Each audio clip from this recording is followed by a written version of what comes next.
Waalaikumsalam warahmatullahi Selamat wabarakatuh. malam teman-teman sekalian. Perkenalkan, saya David Putra Al-Fatih selaku moderator di kajian serial diskusi pertama kita malam hari ini terkait dengan menelaah tentang surat keputusan Rektor Universitas Muhammadiyah Mataram terhadap penetapan beberapa mahasiswa, ada yang di drop out, ada yang diberikan peringatan, dan ada yang diberikan skorsing, baik itu berupa semester, 1 semester atau 2 semester. Dalam perspektif politik dan hukum moral, tambahkan perspektif moral. Untuk mengawali diskusi panjang kita ini teman-teman sekalian, kita beri kesempatan kepada Bang Atfar untuk membuka diskusi pertama ini dari alumni Universitas Muhammadiyah Mataram langsung. Kira-kira melihat problem ini seperti apa gitu. Dipersilakan Bang.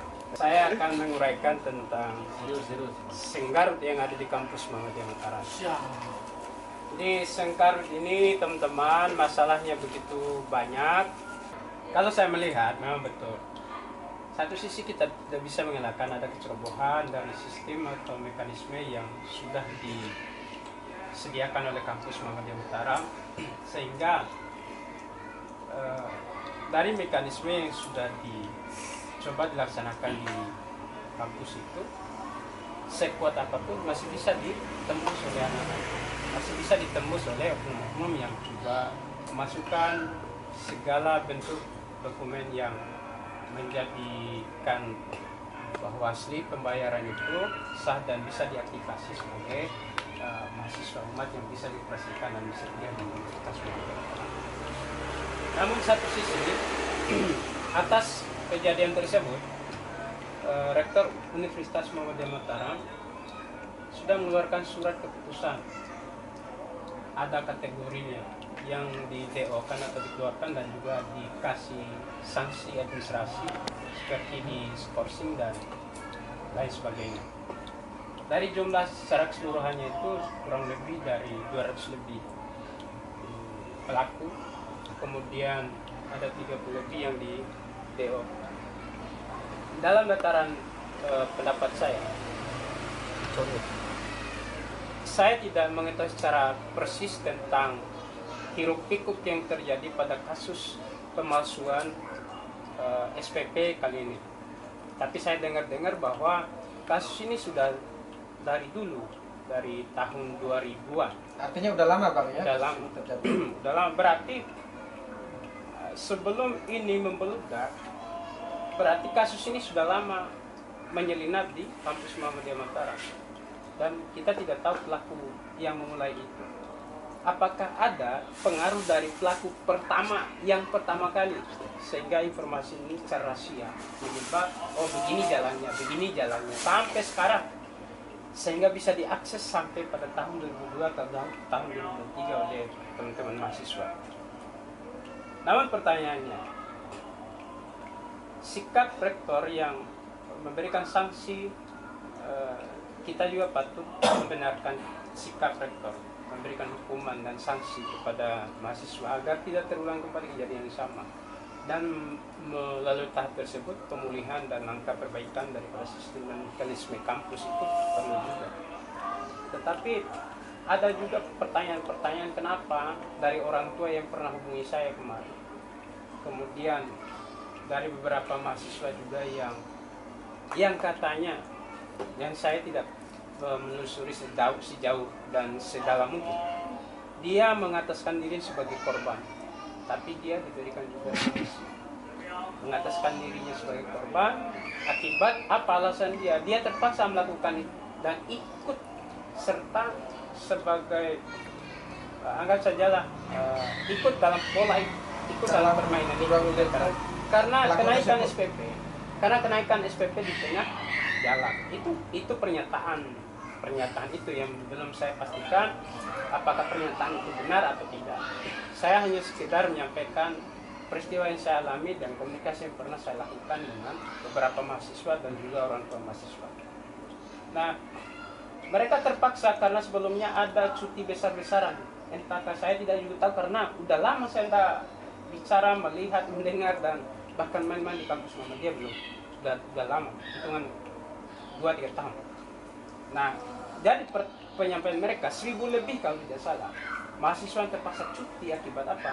Kenaikan SPP, dan juga waktu untuk perpanjangan pembayaran SPP juga itu tidak diberikan waktu yang karena kalender akademik yang menetapkan waktu ya, sekian tidak tepat. ya seperti itu.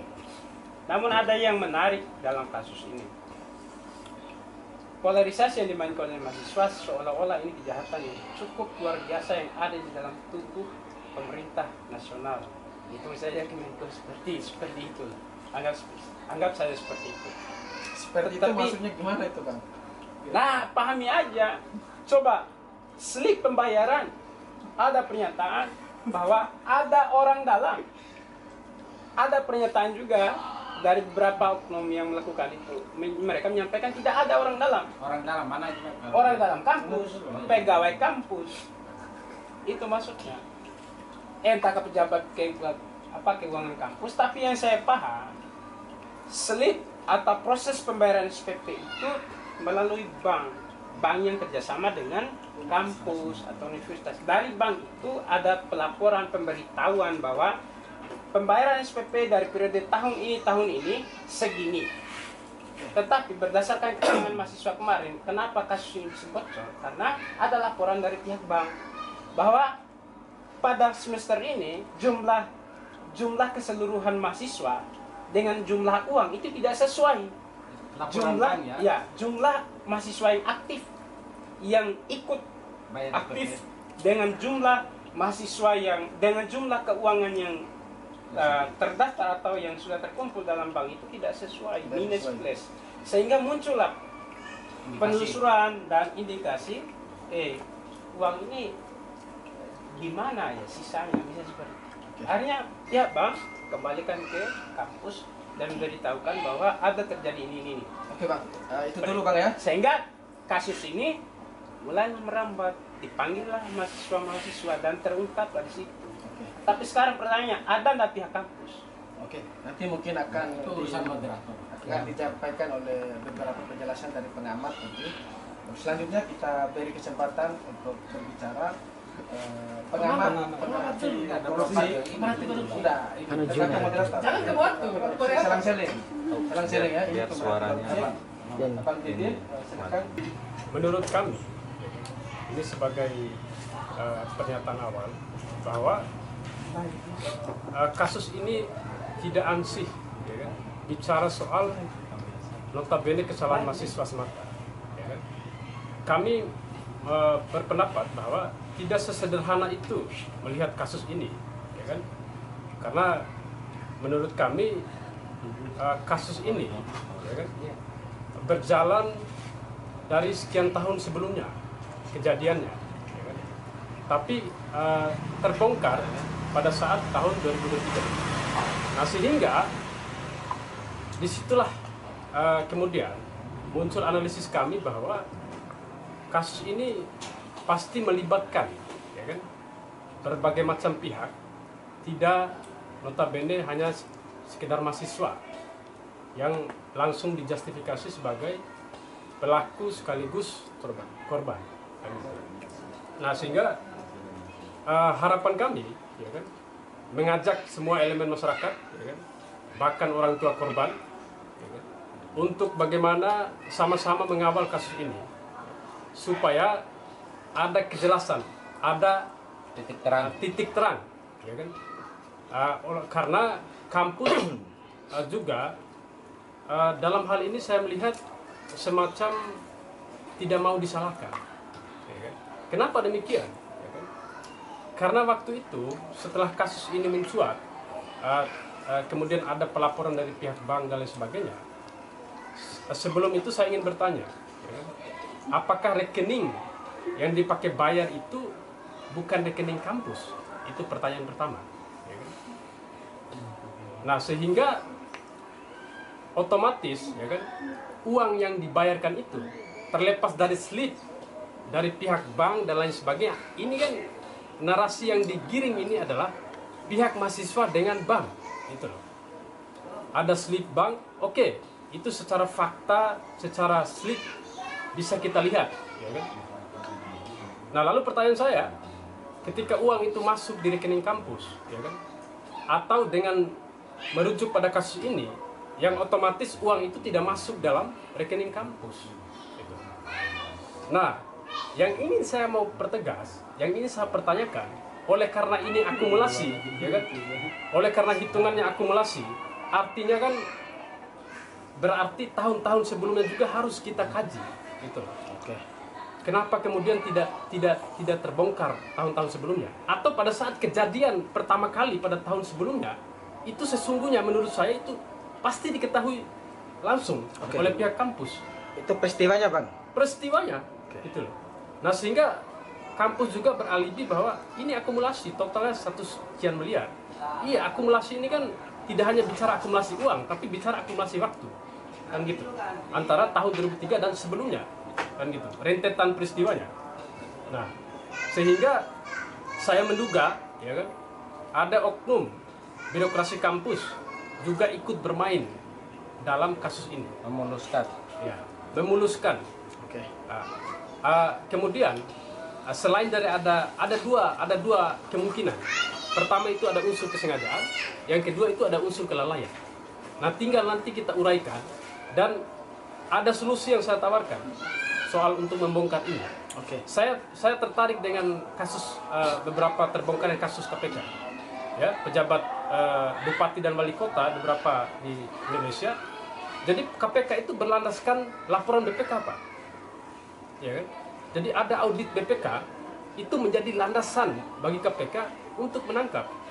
Nah, kasus ini ya bisa kita melakukan langkah yang sama, yaitu panggil ombudsman misalkan salah satunya, ya kan? Itu bisa juga untuk bagaimana menelisik di internal kampus, itu terkait daripada dugaan keterlibatan oknum kampus. Ya, jadi itu dulu ya dari saya. Jadi saya serahkan kembali ke moderator. Oke, terima kasih dari teman-teman pengamat korupsi di wilayah Nusa Tenggara Barat ya. Mungkin kembali Bang, persoalan tadi telah disampaikan oleh dua narasumber kita dari alumni dan pengamat korupsi. Dua-duanya sama mempertahankan argumentatif mereka masing-masing. Nah, untuk selanjutnya kita mau mendengarkan dari praktisi hukum Bang Adhar untuk memberikan beberapa poin penting. Saya hanya mengomentari dari sudut pandang praktisi hukum. Tentu solusi dan kebijakan yang memang harus diambil harus berdasarkan fakta hukum. Apa yang teman-teman uraikan tadi udah saya melihat gambaran besar dari peristiwa ini harus dibaca secara sistematis. Apakah ini kesalahan administratif atau kesalahan pidana atau ada perbuatan pidana, apakah ada murni perbuatan melawan hukum yaitu PMH secara perdataan. Tentu dari kronologis apa yang disampaikan oleh Bung Atfal itu, saya melihat ada penggelapan dana publik atau dana mahasiswa yang SPP-nya disampaikan atau dibayarkan ke salah satu bank tetapi tidak masuk dalam kampus. Nah, itu ada dugaan saya kira penggelapan atas dana SPP mahasiswa. Itu kesalahan bisa ditelusuri secara hukum pidananya. Kemudian secara perdata, kalau kita bicara secara perdata tentu kita bicara perbuatan melawan hukumnya. Perbuatan melawan hukum di sini harus kita melihat pada perbuatan melawan hukum yang diatur dalam peraturan perundang-undangan. Tentu kita harus telusuri dalam undang-undang pendidikan, tentunya undang yayasan ataupun undang-undang organisasi. Kemudian di segi kerugian atau di segi kesalahan ini bisa berupa kesengajaan atau kealpaan seperti yang disampaikan oleh Pak Didin tadi.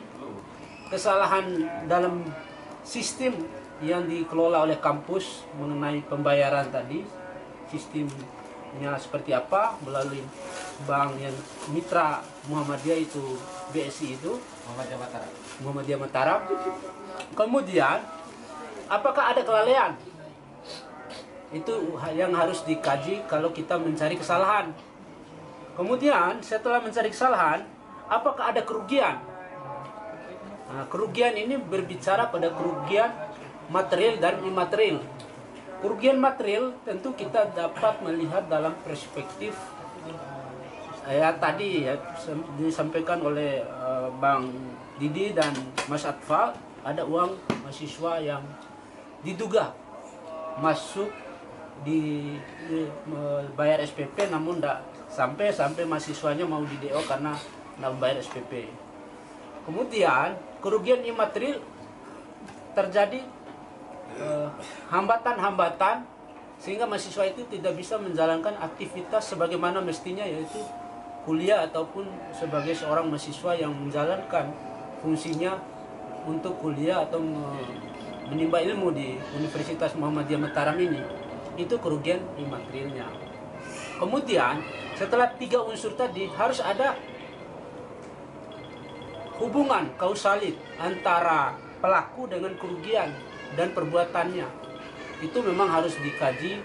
Makanya saya mungkin terlalu dini menilai atau diberi kesempatan untuk melihat bagaimana legal reasoningnya atau perspektif penalaran hukum untuk melihat kasus ini. Karena faktanya belum saya kantongi dalam persoalan ini. Mungkin nanti bisa ditambah setelah saya menemukan ada fakta yang memang disampaikan secara rigid dan rinci oleh teman-teman aktivis ataupun anti korupsi. Tadi hanya ada dugaan dari Mas Didin dan Mas Atfal, tetapi saya belum menemukan ada fakta hukum yang disampaikan oleh teman-teman sehingga saya bisa menganalisa dalam perspektif legal reasoningnya, yaitu antara premis minor, premis mayor, sehingga saya mampu mengkonklusikan masalah ini dalam sistematis proses hukum yang mana yang ditempuh. Tapi langkah yang rasional menurut saya, ketika ada unsur pidana, ya laporkan saja. Siapa yang dilaporkan? Yang diduga ada oknum yang bermain di kampus. Atau bisa juga ini dikaitkan dengan pasal 55, yaitu penyertaan antara oknum di kampus dengan salah satu yang kerja atau mantan yang kerja di bank itu, ya dilibatkan aja untuk dilaporkan di Polda atau kepolisian untuk mengungkapkan ada nggak unsur pidananya. Nah, terkait SK yang dikeluarkan oleh rektor mengenai mahasiswa yang di DO, itu bisa dilakukan upaya di petun, gugatan petun mengenai administratifnya, bahwa SK ini tidak berdasarkan hukum. Karena yang mengalami kerugian di sini adalah posisi mahasiswa, sehingga harus ditelusuri juga mahasiswa ini tidak sengaja juga tidak membayar SPP. Dia hanya korban dalam peristiwa ini kalau kita melihat dalam sudut administrasinya. Tapi kalau kita melihat dalam sudut hukum pidananya, ya kita kejar penggelapannya. Tapi itu langkah-langkah hukum yang memang mekanisme yang sudah diaturkan dalam undang-undang atau dalam peraturan perundang-undangan, mau langkah gugatan PMH murninya atau langkah administratifnya yang itu gugatan di petun, atau langkah proses pidananya itu melaporkan penggelapan dana mahasiswa. Mungkin sekian dulu yang bisa saya sampaikan untuk pengantarnya. Selanjutnya kami persilakan kepada Bang Satria untuk menanggapi terhadap persoalan-persoalan tadi. Silakan Bang. Oke, terima kasih moderator. Sebagai pemerhati korupsi, saya ingin memulai pembicaraan ini dengan data secara umum, teman-teman semua, bahwa kalau kita bicara korupsi di NTB dan di Indonesia sebenarnya realitas yang sangat umum, tapi disembunyikan itu. Saya kemarin lihat data, kita lihat NTB dalam peta itu seluruhnya berwarna kuning dengan potensi korupsi yang sangat tinggi. Itu dari datanya Pak Moderator. Oke. Artinya kalau kita berbasis data tersebut, bukan hal yang tidak mungkin seluruh sistem maupun subsistem yang ada di NTB, termasuk institusi pendidikan, juga terpapar korupsi. Dengan rentetan korban yang sampai ratusan orang kita nisbatkan hanya kepada mahasiswa yang puluhannya yang di drop out itu, menurut saya zolim kita. Artinya Abang nggak sepakat terhadap keputusan rektor tersebut? Menurut saya zolim kita. Oke. Kan kita tahulah batas-batas pengetahuan mahasiswa, pergaulan mahasiswa. Jadi peristiwa sebesar ini menurut saya secara normal pasti ada indikasi orang dalam itu, apakah di umat atau di pihak bank. Karena menurut informasi yang saya dapatkan teman-teman semua, jadi slip itu tidak palsu, Bang. Slip itu tidak palsu. Slip itu tidak palsu. Yang dipalsukan itu caranya itu. Jadi mahasiswa atau para calo itu dia dapatkan slip yang autentik itu. Hanya caranya yang dipalsukan itu. Hanya caranya yang dipalsukan. Menurut saya keterlibatan orang yang menyuplai slip ini penting juga didalami agar kita bisa berlaku adil. Itu yang kedua. Yang ketiga, kalau kita lihat SK rektor tersebut, ada puluhan mahasiswa di drop out, ada ratusannya dapat saksi ringan berat, skorsing. Menurut saya ini terlalu terburu-buru.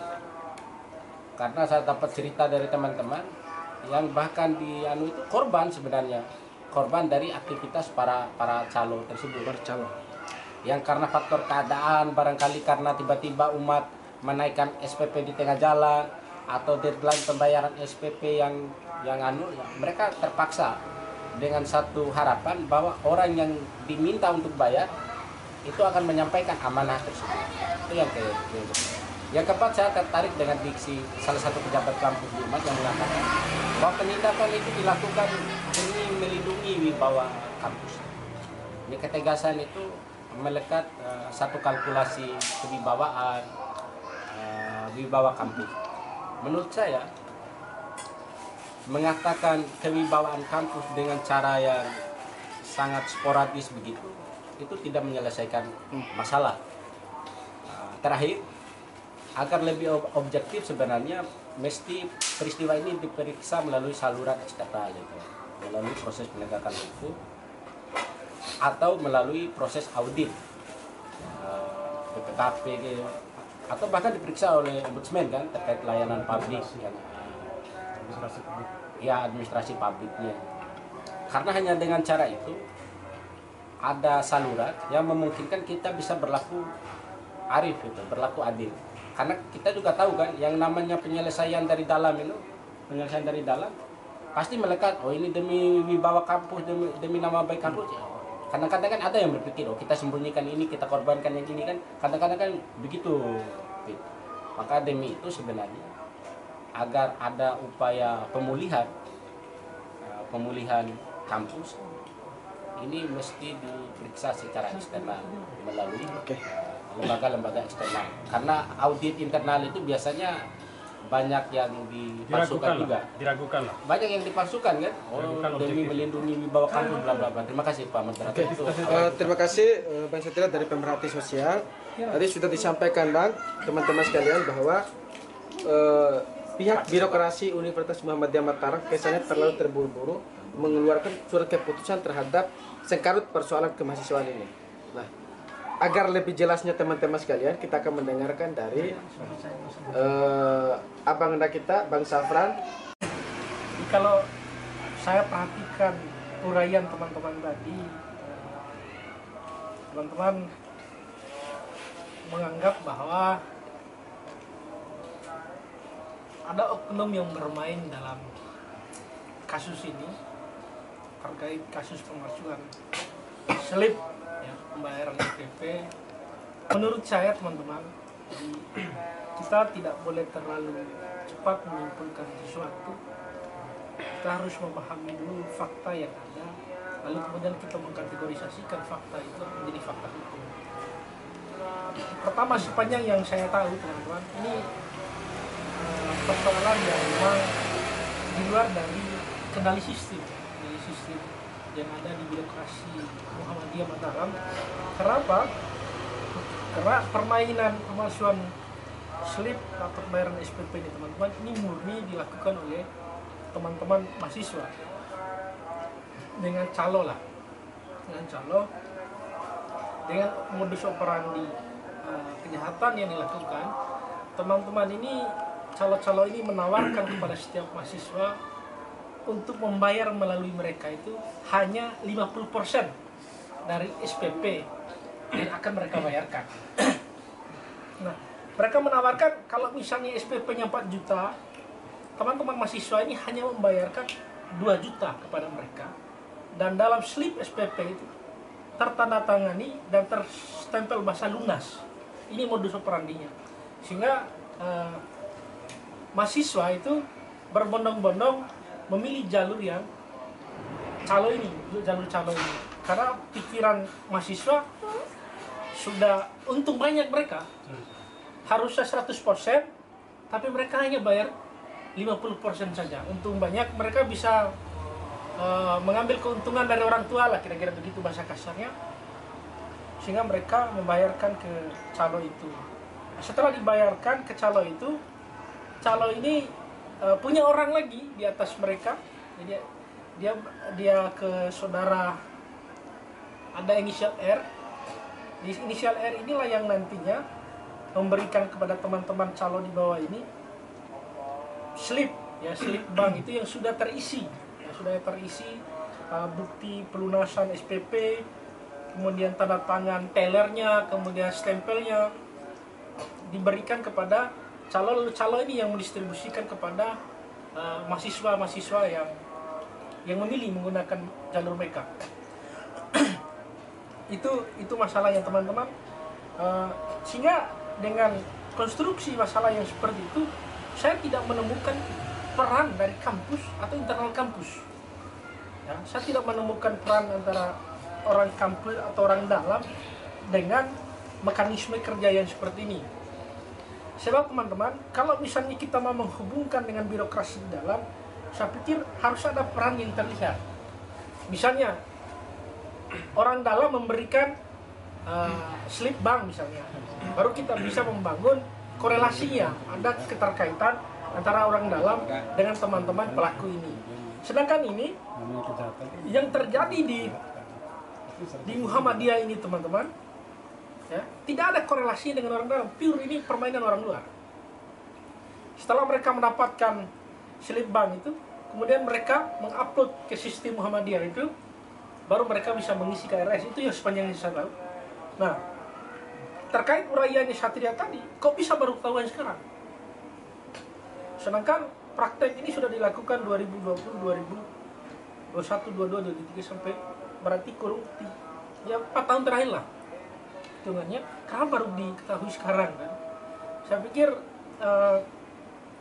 yang paling logis teman-teman, karena ada akumulasi pemalsuan yang cukup signifikan hari ini, sekitar hampir 300 bang, hampir 300 orang kalau nggak salah.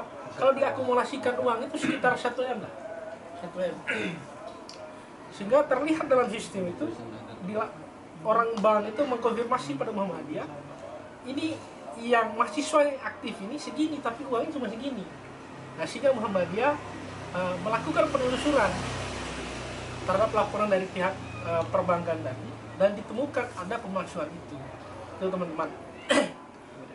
Jadi terlalu spekulatif juga lah teman-teman ini mengatakan ada orang dalam, tapi tidak memahami juga fakta yang ada sebagai satu konstruksi yang utuh gitu loh. Kedua teman-teman, terkait dengan sistem yang ada,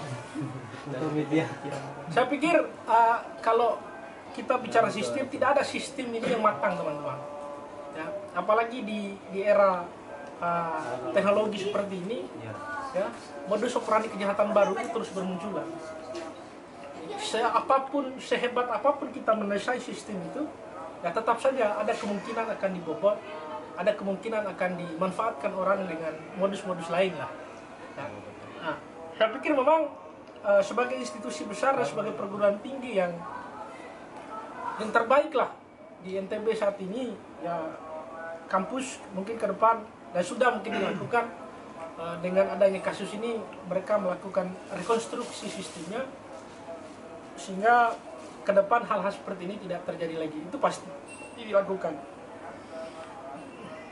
Nah, saya menanggapi juga pendapatnya saudara Syahadhar terkait dengan penggelapan yang dilakukan, saya pikir tidak ada penggelapan yang dilakukan oleh kampus, karena ini pure bukan persoalan yang melibatkan kampus. Ini persoalan antara mahasiswa dengan mahasiswa, sehingga dari akumulasi masalah ini rektor itu memutuskan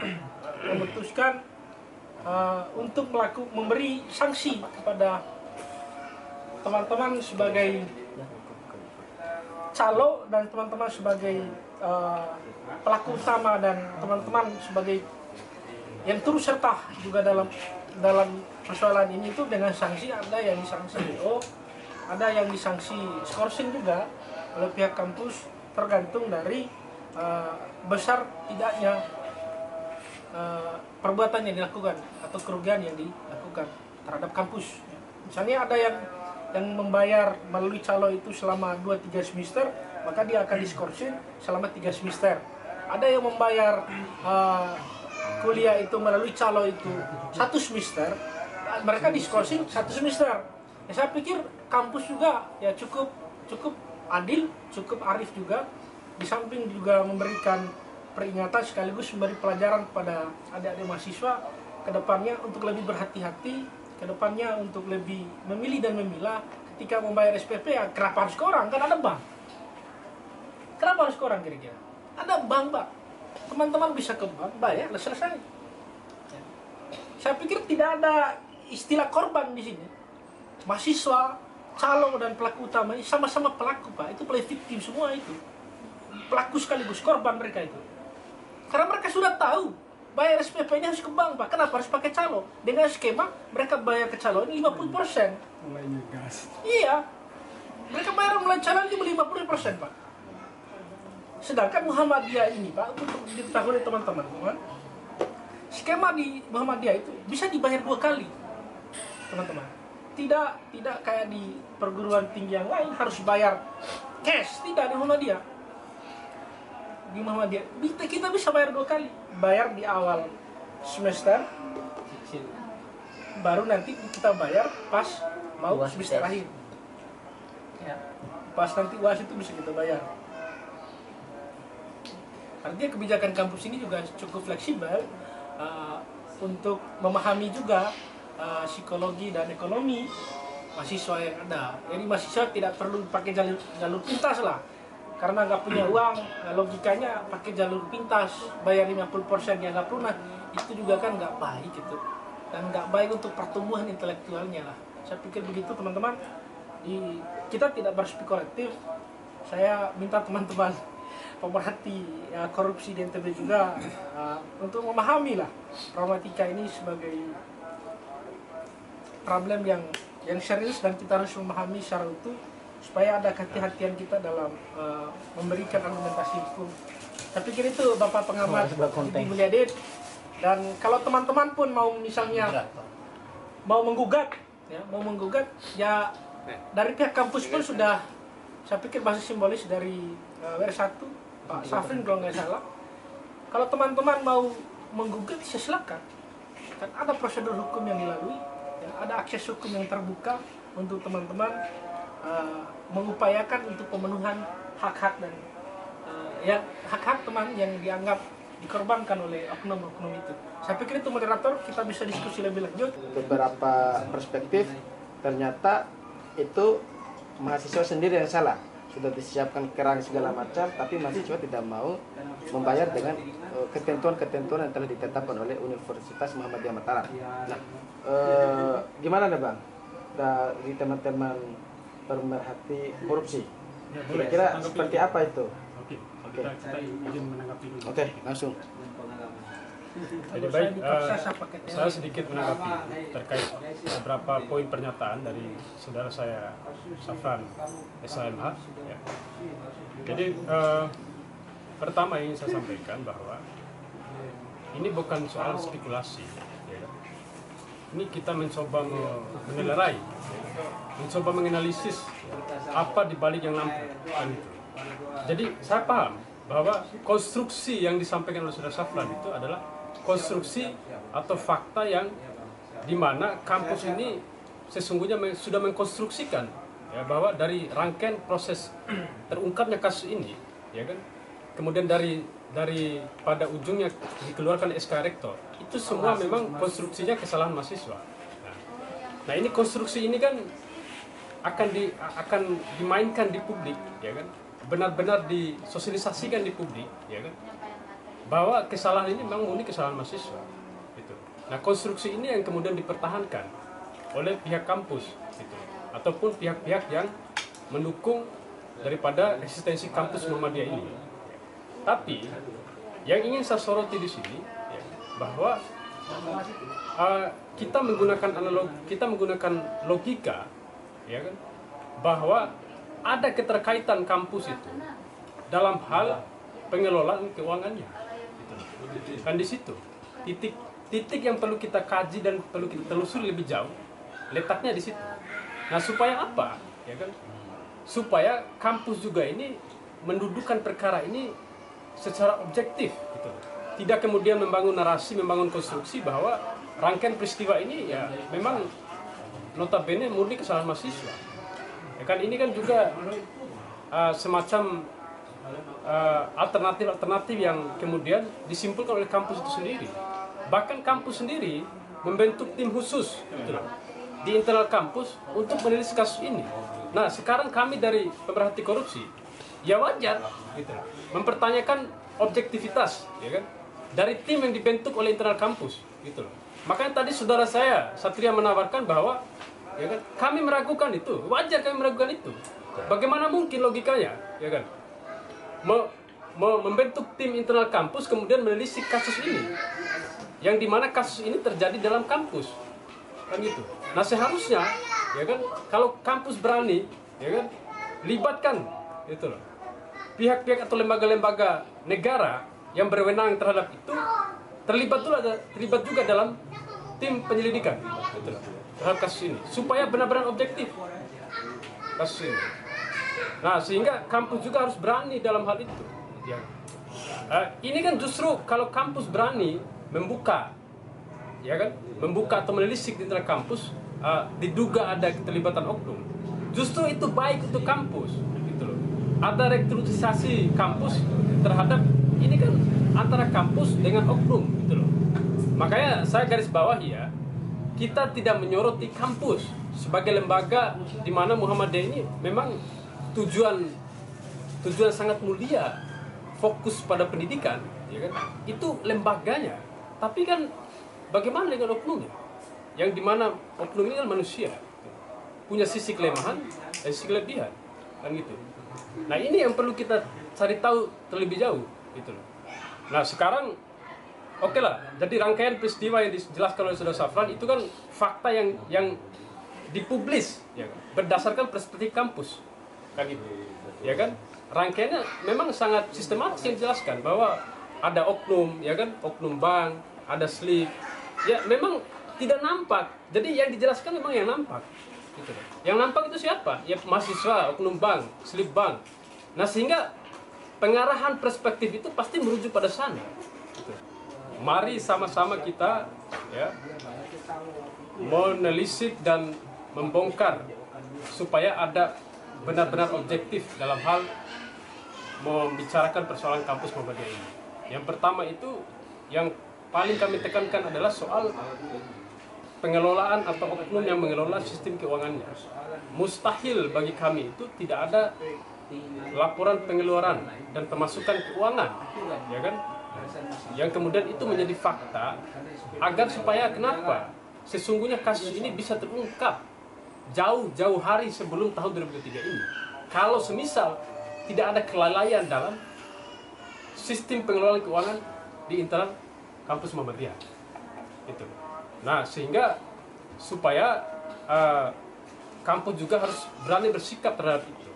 Nah tidak kemudian mengambil sebuah atau menyusun sebuah narasi atau mengkonstruksikan bahwa semata-mata hanya melindungi kampus lalu kemudian disusunlah skenario kalimat dan narasi dan lain sebagainya bahwa kesalahan ini merujuk kepada subjek yang namanya mahasiswa, slip bank, sama ada pihak bank.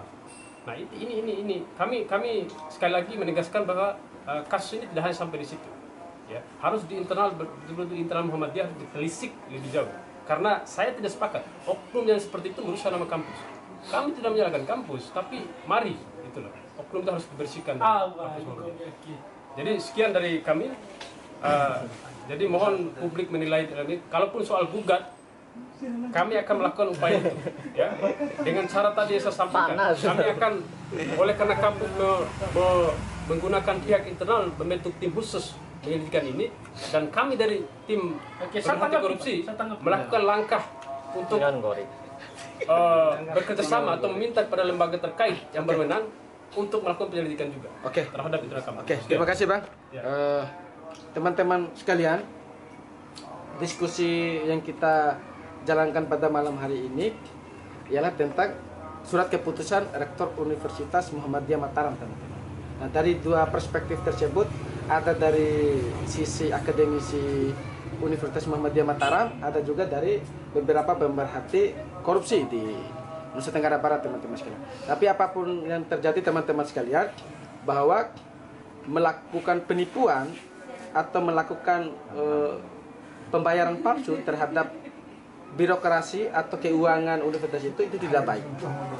Kedepannya mahasiswa harus lebih jeli, harus lebih cerdas agar segala penetapan peraturan yang dibuat oleh birokrasi kampus itu dapat dijalankan dengan baik. Kalau itu dapat bermanfaat bagi kita.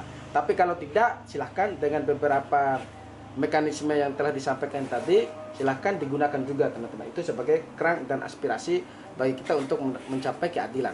Saya kira itu diskusi panjang kita malam hari ini. Saya tanggapin. Oke, udah selesai Bang ya? Udah selesai. Saya kira Kenapa Bapak ini selesaikan forum? Nanti dulu. udah pada malam hari ini hanya sampai segitu aja, teman-teman. Mungkin akan ada kedua. Mau kok mau digantung ini. Sekian dan terima kasih.